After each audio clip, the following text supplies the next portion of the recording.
The ground shook as another plasma blast hit the rocky surface of Kepler 442b. Smoke filled the air, and the smell of burnt metal made it hard to breathe. Jake Morrison crouched behind a broken wall and checked his medical supplies. The battle for New Haven mining colony had been going on for 3 days now, and the coalition forces were losing badly. Jake was a combat medic with the 3rd Human Marine Division. He had seen many battles before, but this one was different. The enemy was not like anything humans had fought before. The hive swarm was a race of giant insect-like creatures that moved fast and hit hard. They wanted the rare metals that New Haven produced, and they did not care how many coalition soldiers they had to kill to get them. The coalition was made up of many different alien races working together. There were the Thrakari, who looked like big lizards and loved to fight. The Vorthen were gray-skinned traders who always counted their money. The Sanctum were tall and thin and believed their god wanted them to spread across the galaxy. The Nexari had blue skin and made the best technology in known space. Then there were the humans who had joined the coalition only 50 years ago.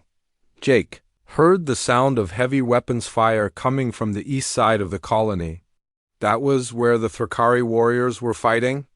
Those reptilian soldiers were known throughout the galaxy as the best fighters alive. They were 8 feet tall with thick green scales that could stop most bullets. Their leader was a warrior named Zarketh, who had never lost a battle in 20 years of fighting. The radio in Jake's helmet crackled to life. All units fall back to checkpoint 7. Repeat, all units fall back now. It was Colonel Ryan Barnes, giving the order to retreat. Jake looked around at the wounded soldiers near him. There were 2 humans, a Vorthen trader and a young Sanctum priest. He had to get them to safety. As Jake helped the wounded soldiers move toward the evacuation point, he heard a terrible sound. It was the scream of a Thrakari warrior in pain. Jake had never heard one of them scream before. The big lizard soldiers were famous for never showing fear or pain. Something very bad must have happened. Jake left the wounded soldiers with another medic and ran toward the sound.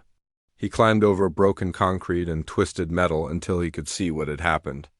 In a crater about 50 yards away lay Zarketh, the great Thrakari warrior. The alien's legs were bent at wrong angles and dark blue blood pooled around his body.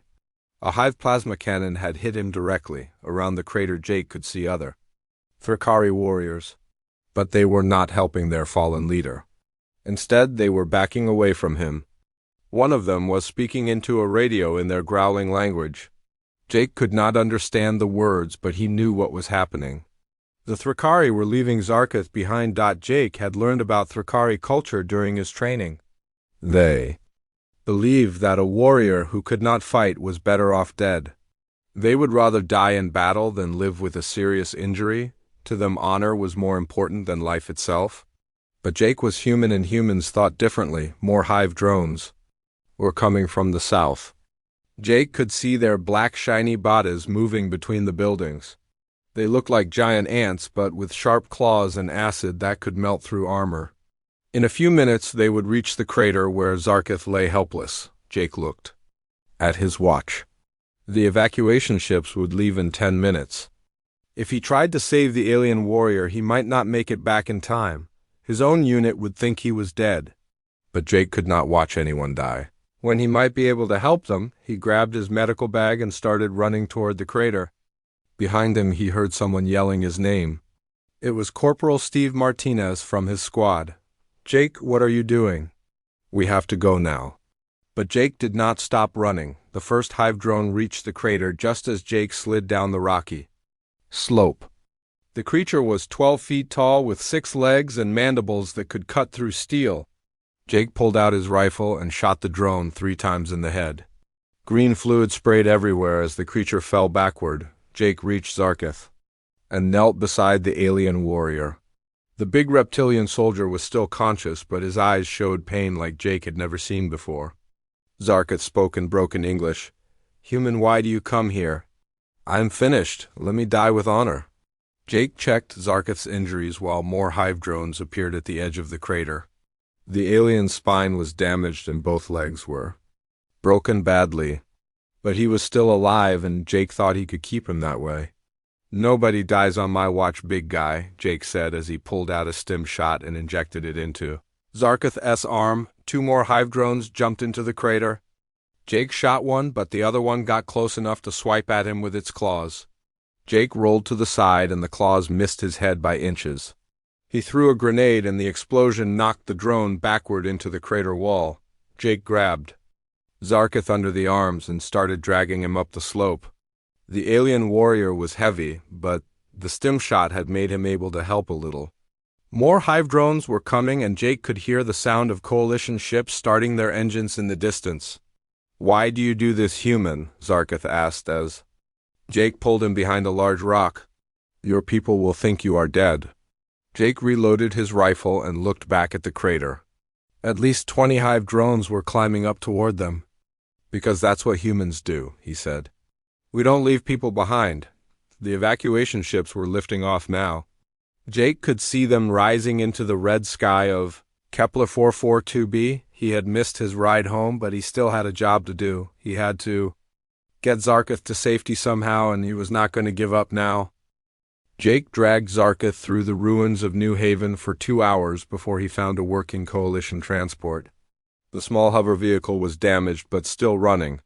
Jake managed to get the heavy alien warrior into the back seat and started driving toward the emergency field hospital that had been set up 20 miles north of the colony. The trip took another hour because Jake had to avoid hive patrols. He drove through narrow valleys and behind rock formations to stay hidden. Zarketh drifted in and out of consciousness during the ride. When he was awake, he kept telling Jake to leave him behind. "Your people will punish you for this," the alien warrior said in his deep growling voice. When they finally reached the field hospital, Jake was surprised to see how many Coalition soldiers were there. The medical facility was set up in a series of large tents connected by covered walkways. Doctors and nurses from different alien races worked side by side treating the wounded from the battle. Jake drove the transport right up to the main medical tent and called for help. Dr. Lisa Carter came running out with 2 human nurses. She was a tall woman with short brown hair who had been Jake's commanding officer for 6 months. When she saw Zarketh in the back of the transport, her face showed anger instead of concern. "Morrison, what have you done?" Dr. Carter said as she looked at the injured alien. "You missed the evacuation for this. Do you know how much trouble you are in?"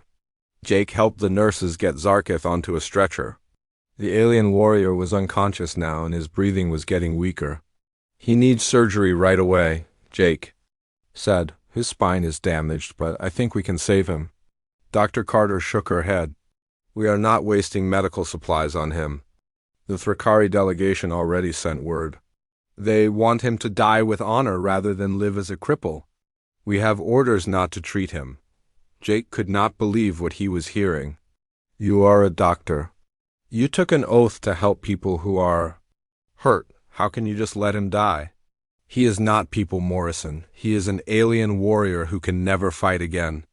Our supplies are limited, and we need to save them for soldiers who can return to duty." Dr. Carter turned to walk away, but Jake grabbed her arm. "Then I will treat him myself," Jake said. "Give me a corner of a tent and some basic supplies. I will take full responsibility." Dr. Carter stared at Jake for a long moment. Around them, other Coalition soldiers were watching to see what would happen. Finally, she pointed to a small supply tent at the edge of the medical facility. "You have 24 hours, Morrison. After that, he goes outside the perimeter." Jake spent the next day taking care of Zarketh using his own medical rations and pain medication. He set up a small treatment area in the supply tent and worked around the clock to keep the alien warrior stable. Zarketh's injuries were severe, but Jake had seen worse on human soldiers. On the second day, a group of Thrakari warriors came to the medical facility. They were led by War Chief Graktar, who was even bigger than Zarketh. The old warrior had scars covering his green scales, and one eye was missing from an old battle. He spoke to Dr. Carter in perfect English. "Human doctor, where is the fallen one called Zarketh? We have come to give him the death of honor as our law requires." Dr. Carter pointed toward the supply tent where Jake was working. "He is over there." But one of my medics is treating him against orders. I cannot control what my soldiers do. War Chief Graktar walked to the supply tent with 3 other Thrakari warriors following behind him. Jake was changing Zarkith's bandages when the big aliens entered the tent. The war chief looked down at Zarkith with what might have been sadness in his yellow eyes. Human medic, you have done a kind thing, but it is time to let our brother go. To the warrior's rest. He cannot walk or fight. His honor demands death. Jake stood up and faced the much larger alien. With respect, sir, I think Zarkith should decide that for himself. He is still conscious and can speak. Why don't you ask him what he wants? War Chief Graktar made a growling sound that might have been laughter. You humans are strange creatures. Very well, we will ask him. The war chief knelt beside Zarkith and spoke in the Thrakari language. The wounded warrior answered in a weak voice. After a few minutes of conversation, War Chief Graktar stood up again. He says he wishes to live, but only if he can still serve the coalition in some way. This is not possible for one who cannot walk. That evening, Jake was sitting beside Zarkith's bed when the alien warrior woke up. Through the translation device Jake had borrowed, they were able to have their first real conversation. Zarkith told him about his family back on the Thrakari homeworld. He had a mate named Salandra and 3 young children who believed their father had died bravely in battle. They will think I am a hero, Zarkith said with bitterness in his voice. But I am just a broken thing that cannot even stand. Jake had an idea. He pulled out a portable computer and showed Zarkith the tactical displays from the battle at New Haven. You commanded troops there, right? You know how to read these battle maps? Zarkith looked at the screen with interest. Yes, I planned the defense of the eastern sector. We held for 3 days against impossible odds. Then you can still help? Jake said, wars are not won just by soldiers who can walk. They are won by people who can think and plan. Your brain was not injured in that explosion. Before Zarkith could answer, alarms started blaring throughout the medical facility. Jake ran outside and saw coalition soldiers running to defensive positions. In the distance, he could see Hive dropships landing near the horizon. The enemy had found their location. Colonel Ryan Barnes was shouting orders to his troops when Dr. Carter ran up to him. Sir, we need to evacuate the wounded immediately. We cannot defend this position against a full Hive assault. The colonel shook his head. Our transport ships are 2 hours away. We have to hold until they get here. He looked around at the medical tents full of injured soldiers. We need a defensive plan, and we need it now. Jake ran back to the supply tent where Zarkith was trying to sit up in his bed. What is happening, human medic? I can hear weapons fire. The Hive found us, Jake said as he helped Zarkith into a sitting position. Our commander needs a defensive plan, but he only has a few minutes to prepare. Zarkith's eyes became sharp and focused despite his injuries. Bring me the tactical display and a map of this area. I may not be able to walk, but I can still think like a warrior. Jake grabbed the portable computer and ran toward the command tent. He could already see Hive drones moving between the rocks in the distance. The enemy would reach the medical facility in less than an hour, and the coalition forces were outnumbered 3-1, but Jake had an idea that might save them all. Jake burst into the command tent where Colonel Barnes was studying maps with his officers. The colonel looked up with anger in his eyes. Morrison, what are you doing here? You should be preparing the wounded for evacuation. Sir, I have someone who can help with the defensive plan, Jake said quickly. Zarkith knows how to fight the Hive better than anyone. He planned the defense that held them off for 3 days at New Haven. Lieutenant Amy Foster looked confused. The Thrakari warrior you rescued, but he is paralyzed. How can he help us? Fight. Jake set up the portable computer on the command table. He can plan our defense from his bed. All he needs is the tactical data and the communication link to our units.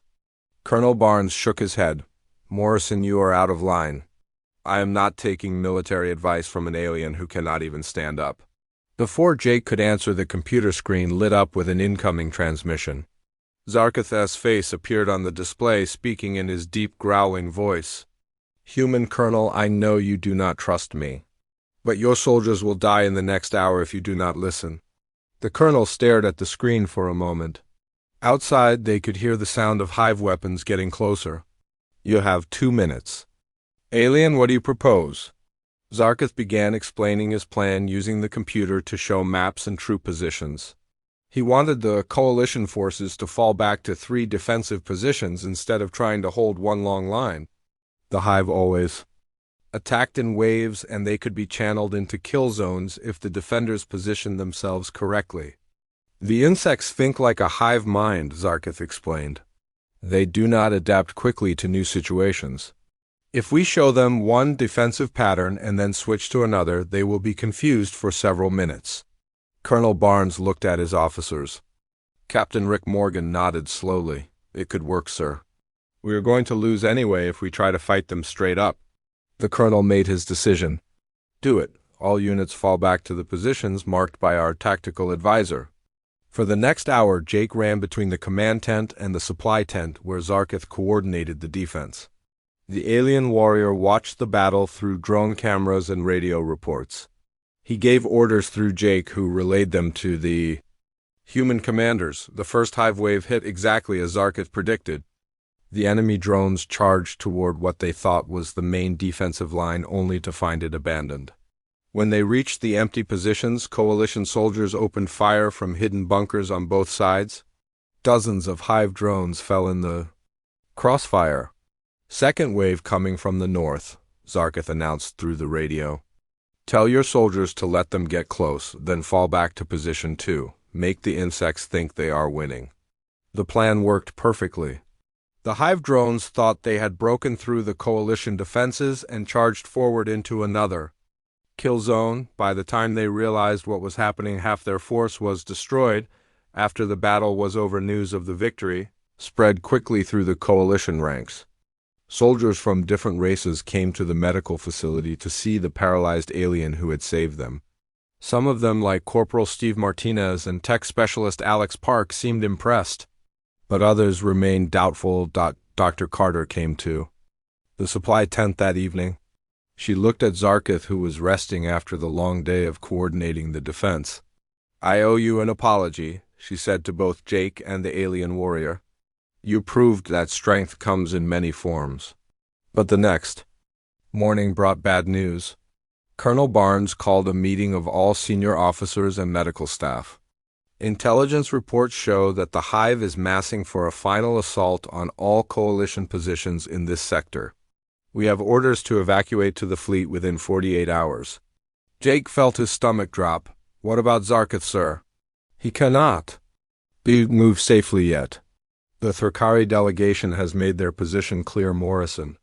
They will not transport a disabled warrior on their ships. The other races have similar policies about using resources for non-combat personnel. Dr. Carter stepped forward. Colonel, with respect, this man just saved our lives. Surely we can find space for him on a human transport. Colonel Barnes shook his head. Our ships are already overcrowded with wounded from the retreat. Command says no exceptions for non-essential personnel. That afternoon, Jake sat beside Zarkith's bed feeling defeated. The alien warrior seemed calm despite knowing he would be left behind.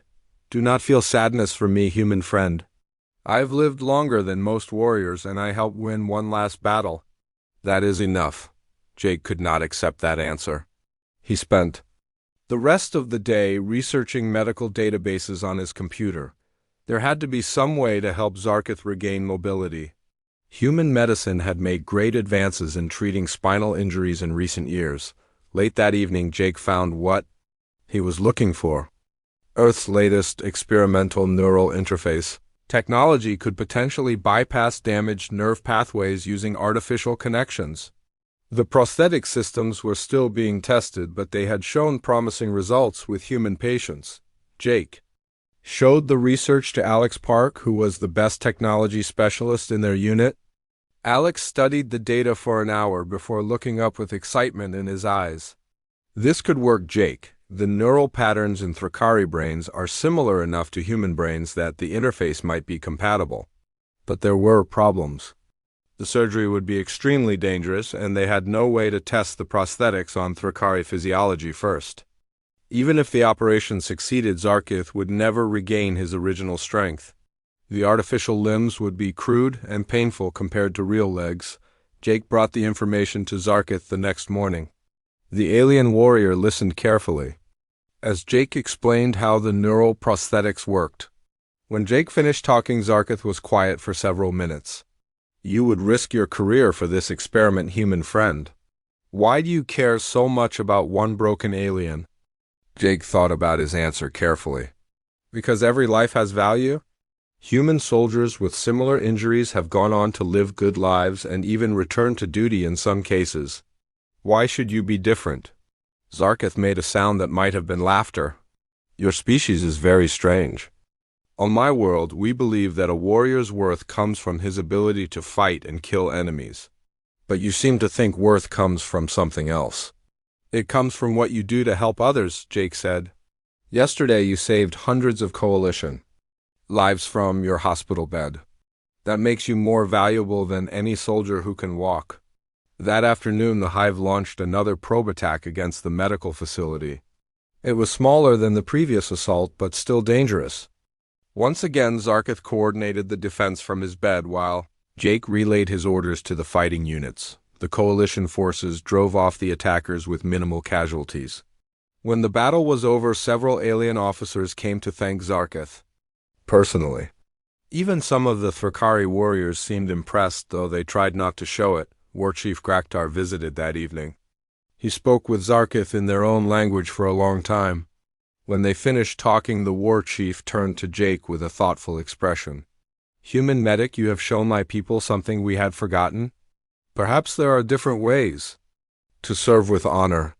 If you can make this surgery work, we will find a place for Zarkith on our ships." Jake felt hope for the first time in days. But the real test would come tomorrow, when Dr. Carter attempted the experimental operation. Dr. Carter set up the surgical equipment in the main medical tent while Jake prepared Zarkith for the operation. The alien warrior remained calm despite knowing the risks. The experimental neural prosthetics had never been tested on Thrakari. Physiology and the surgery could kill him or leave him in worse condition than before. "Are you ready for this?" Jake asked as he checked the monitoring equipment one more time. Zarkith nodded slowly. "I have been ready to die since the day I became a warrior. At least this death might serve a purpose." Alex Park had worked through the night to modify the human prosthetic systems for Thrakari anatomy. The neural interfaces were designed to connect directly to the spinal cord and bypass the damaged sections. If the surgery worked, Zarkith would regain some ability to walk, but the artificial limbs would be heavy and painful. Captain Rick Morgan positioned his security team around the medical facility while the operation took place. Intelligence reports showed more Hive forces moving toward their position. The Coalition evacuation was scheduled to begin in 6 hours, and they could not afford any delays. Dr. Carter began the surgery with Jake assisting. Working on alien physiology was always challenging. But Thrakari anatomy was similar enough to human anatomy that she could adapt her techniques.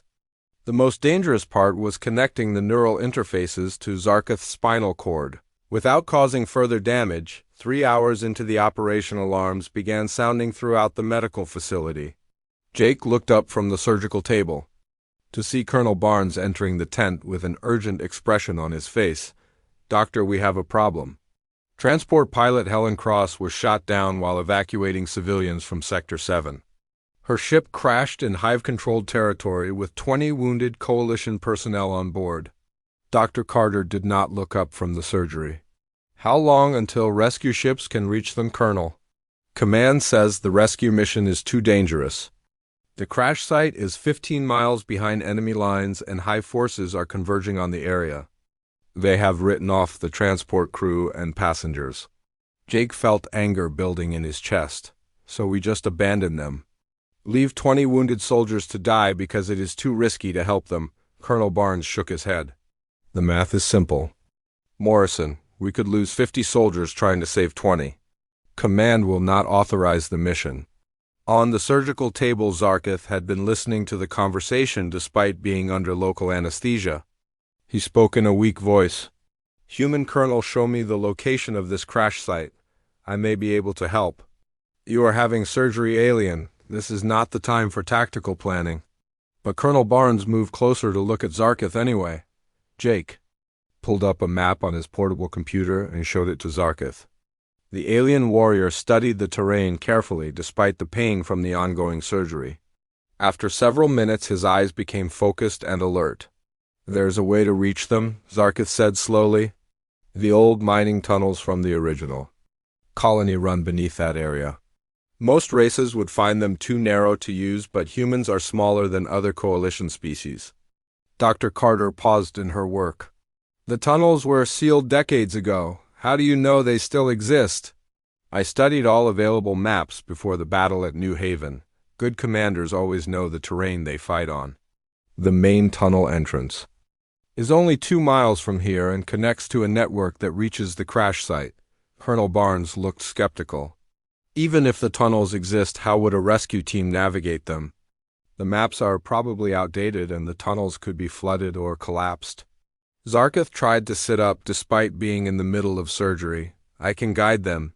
My memory of the tunnel system is perfect and I can coordinate the mission through RADIO communication. Jake made a quick decision. I volunteer to lead the rescue team, sir. I know the area and I have worked with Zarkith before. Give me 5 soldiers and we can bring those people home. Morrison, you are needed here to assist with the surgery, Dr. Carter said as she continued working on the neural connections. The prosthetics are almost connected, Jake replied. Alex can monitor the final stages. Those wounded soldiers need help now. Colonel Barnes thought for a moment while listening to radio reports of hive movements. Finally, he nodded. You have 4 hours, Morrison. Take Sergeant Danny Walsh and 3 volunteers. If you are not back by then, we leave without you. Dr. Carter finished the surgery an hour later. The neural prosthetics were successfully connected to Zarkith's spinal cord, but they would not know if the operation worked until the alien warrior regained consciousness. Jake stayed long enough to see Zarkith's eyes open before leaving for the rescue mission. Jake assembled his team quickly. Sergeant Danny Walsh was a tough combat veteran who had served with Jake for 2 years. Medic Carol Jensen volunteered because she knew some of the people on the crashed transport. Corporal Lisa Hayes and Private Tony Garcia completed the team. They entered the mining tunnels through a hidden entrance behind the medical facility. The tunnels were dark and narrow, but still passable after all these years. Jake carried a radio to maintain contact with Zarkith, who would guide them through the underground maze. Turn left at the next intersection, human friend. Zarkith's voice came through the radio clearly.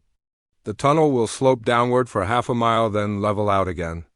The team moved through the tunnels as quickly as possible. Above them, they could hear the sound of high forces moving across the surface. The aliens were searching for the crashed transport and would find it soon if the rescue team did not reach it first. After 2 hours of crawling through narrow passages, they reached the tunnel section closest to the crash site. Jake could see daylight coming through a ventilation shaft that led to the surface. But when they climbed out of the tunnels, they discovered they were still half a mile from where transport pilot Helen Cross had gone down. The transport is in that valley, Sergeant Walsh said as he looked through binoculars. I can see the wreckage, but there are hive drones all around it. Jake radioed their position to Zarkith back at the medical facility. The alien warrior quickly analyzed the tactical situation and came up with a plan. You need to create a distraction to draw the hive forces away from the crash site. There is an old mining station 300 yards to your east. If you can, trigger an explosion there. The insects will investigate. Carol Jensen found charges in her demolition kit that could blow up the mining station. While she prepared the explosives, Jake and the others moved closer to the crashed transport. Through his binoculars, he could see survivors moving around inside the wreckage. Charges are set, Carol reported over the radio, ready to blow on your signal. Jake waited until the hive patrol was closest to the mining station, then gave the order. The explosion lit up the valley and sent debris flying in all directions. As Zarkith predicted, the hive drones immediately moved toward the explosion to investigate. The rescue team had only minutes before the aliens realized they had been tricked. Jake led his soldiers in a desperate sprint toward the crashed transport, while overhead hive flyers began circling back toward their position. They reached the wreckage just as the first hive warriors returned. Jake could see that some of the survivors were badly injured and would need to be carried. Getting everyone back to the tunnels would be almost impossible with enemy forces closing in from all directions, but Zarkith had one more plan that might save them all. Jake reached the crashed transport just as hive warriors began surrounding the valley. Inside the wreckage he found transport pilot Helen Cross and 19 other Coalition personnel. Some were badly injured while others had only minor wounds. But all of them looked relieved to see the rescue team. "About time someone showed up," Helen said as Jake helped her stand. Her left arm was broken and she had cuts across her face from the crash. "I was starting to think Command had written us off." "They did," Jake replied honestly. "This is not an official rescue mission." Through his radio, Jake could hear Zarkith coordinating their escape plan from his hospital bed. The alien warrior was using drone feeds and radio intercepts to track hive movements in real time. His tactical mind was working perfectly despite the pain from his recent surgery. "Human friend, you have 30 seconds before the hive forces reach your position," Zarkith's voice crackled through the static. "Move the wounded to the north side of the wreckage and prepare for my signal." Jake and his team quickly organized the survivors. Carol Jensen treated the most seriously injured while Sergeant Walsh and the others set up a defensive perimeter. The hive drones were closing in fast, and soon they would be completely surrounded. "Now, human friend, tell your people to run for the tree line on the north ridge," Zarkith commanded. "I am about to give you an opening, but it will only last 2 minutes." Suddenly, explosions began going off all around the valley. Jake realized that Zarkith was using the Coalition artillery back at the medical facility to create a barrage that would confuse the hive forces. The alien warrior was calling in fire support with perfect accuracy despite being 20 miles away. "Move now," Jake shouted as he helped carry a wounded Sanctum priest toward the tree line. Behind them, hive drones were scattering to avoid the artillery shells that seemed to be landing everywhere. Except where the rescue team was running, they reached the trees just as the artillery barrage ended. Jake counted his people quickly and found that everyone had made it safely. But now they faced the harder task of getting back to the tunnel entrance with injured personnel, while hive forces regrouped. Zarkith guided them through the forest using a route that avoided the main hive patrols. The alien warrior's knowledge of the terrain was incredible, and he seemed to know exactly where enemy forces would be at any given time. Jake began to understand why Zarkith had never lost a battle. In 20 years of fighting, they were halfway to the tunnel entrance when Carol Jensen reported a problem. "Jake, we have a wounded Vorthan here who cannot walk any further. His injuries are too severe for him to continue." Jake looked back to see the gray-skinned alien traitor sitting against a tree with his breathing getting weaker. If they tried to carry him, the whole group would move too slowly and the hive would catch them, but Jake refused to leave anyone behind. "Zarkith, do you have any ideas?" Jake asked through his radio. There was a long pause before the alien warrior answered. "Human friend, I need you to listen carefully. My prosthetic legs are not working properly after the surgery. I cannot feel them and the pain is very bad. But I can still help you reach safety." Jake felt confused. "What do you mean?" "You are back at the medical facility." "No, human friend, I am not." Suddenly, Jake heard the sound of heavy footsteps behind them. He turned to see Zarkith approaching through the trees. The alien warrior was wearing crude prosthetic legs that sparked and smoked with each step. Dark blue blood was seeping through his medical bandages. "How did you get here?" Sergeant Walsh asked in amazement. Zarkith moved slowly toward them with obvious pain in every step. "I convinced Dr. Carter to let me field test these artificial legs. The neural connections are not perfect, but they allow me to walk for short distances." Jake realized what Zarkith was planning to do. "No, you just had major surgery. Moving around like this could kill you." "Perhaps," Zarkith replied calmly, "but I know where the largest hive patrol is located. If I can draw their attention away from this area, you will have time to reach the tunnels with all your wounded." Before anyone could stop him, Zarkith began walking toward the main hive position. His prosthetic legs moved awkwardly, and he had to use a makeshift crutch to stay upright. But there was no doubt in his voice when he spoke into his radio. "All Coalition forces, this is Strategic Advisor Zark.